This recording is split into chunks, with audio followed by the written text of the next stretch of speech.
Under the moonlight, your eyes shine bright. In a world so busy, you make everything right.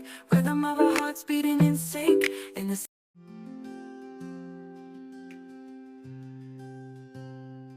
Have you ever prayed for something, cried for it, waited on it, and when you get it, you act like it's no big deal?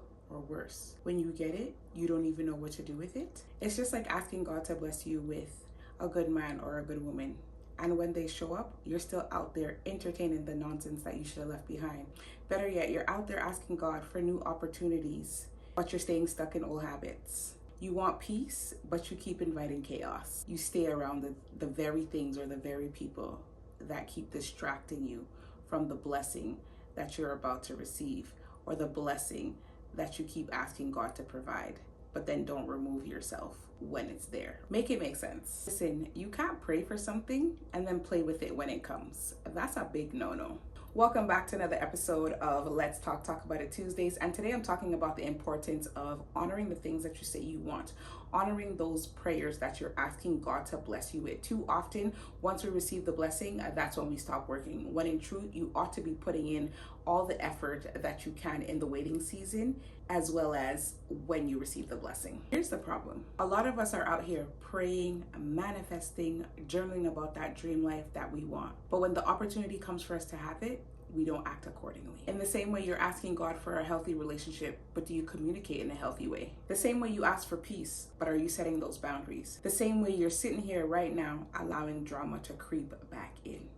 You're asking for peace, you ask God to remove the distraction and the noise. But when he does that, you don't act accordingly. The truth is, you can't just ask for the blessing and want the blessing. You have to act accordingly and respect it when you receive it. You can't expect for God to keep blessing you and giving you opportunities, and when you get them, you don't know what to do with them, or you don't even respect them. At some point, yes, God is going to hear your requests, he's going to hear your prayers, but he's also going to take into account that I've given you things in the past and you fumbled them, you've neglected them.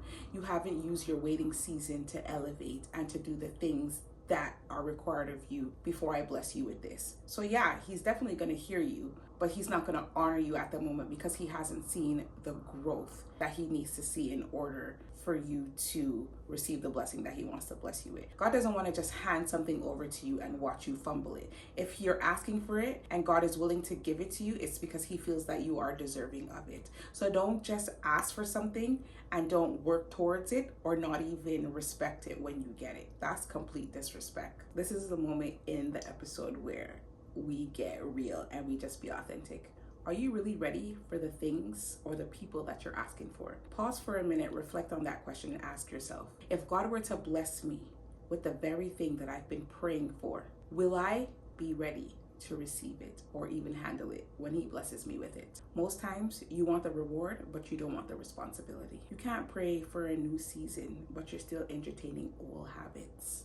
I'm gonna say that again. Don't ask God to bless this new chapter of your life, but you still have old habits from 2015. Learn from your mistakes, learn from the lessons, elevate, so that now when you find yourself in 2025 on that continued journey, praying to God for the blessings that you're still waiting to receive, you'll be able to handle it when he hands it over to you. This is a good one. You can't ask God to bless you with a king or a queen, but you're still out here being available to foolishness. If you're not prepared for what you're asking for, you're gonna lose it when it comes. That's just the hard truth. You are going to fumble it if you do not prepare yourself in that waiting season. Okay, you're asking yourself, Faye, what does this look like? Well, if you want a healthy relationship, stop entertaining people who don't align with your values. That's number one. You want that promotion? You want a better job? Why don't you start by improving your skills at work? Better yet, your work ethic. More peace in your life? Here's a good one. Stop giving your energy to people who drain it. Stop for a minute and take the time to reflect on what you really have in your life right now. Where are you at? Where do you want to go? And who do you want to be? Think about the people who love you. Think about the opportunities you've been given, and think about the progress that you've made. Are you treating them like the gifts that they are? Or are you sitting there waiting to lose them and then realize what you had once they're gone. It's really time to start showing up. It's time to start showing up like you deserve the things you say you want. So here's my challenge for you this week. The next time you find yourself sitting down and having that conversation with God, asking him for things that you want to see in and around you, stop and ask yourself if you're ready to receive the very things that you're praying for. Ask yourself if you're living in a way that you'll value the very thing that you're asking for when it comes. Blessings, they don't stay where they're not respected. Let's start preparing for the things that we're asking for. Let's start honoring those things before we start praying for them. Ready for it? You won't have to chase it. You'll know exactly how to handle it when it comes. Share your stories. Let's talk about it in the comments. Have you ever fumbled something that you prayed for? Did you realize that you weren't as ready as you thought? Did your answers stop you in your tracks and have you realize that you weren't as ready as you thought? Let's have this conversation together. Let's share our stories, learn from one another, because don't forget, we rise by sharing our stories. Thank you for joining me on today's episode of Let's Talk About It Tuesdays. And if this episode resonated with you, be sure to share with a friend who might need a little bit of encouragement, not just today, but in life in general. Don't forget to like, comment, and subscribe so we can continue to have these real necessary talks. Don't ask God for something you're not ready to honor. What you pray for, you prepare for. Stay real, stay focused, and most importantly, be ready for the things that you pray for. Y'all, I'll see you in the next episode. Bye.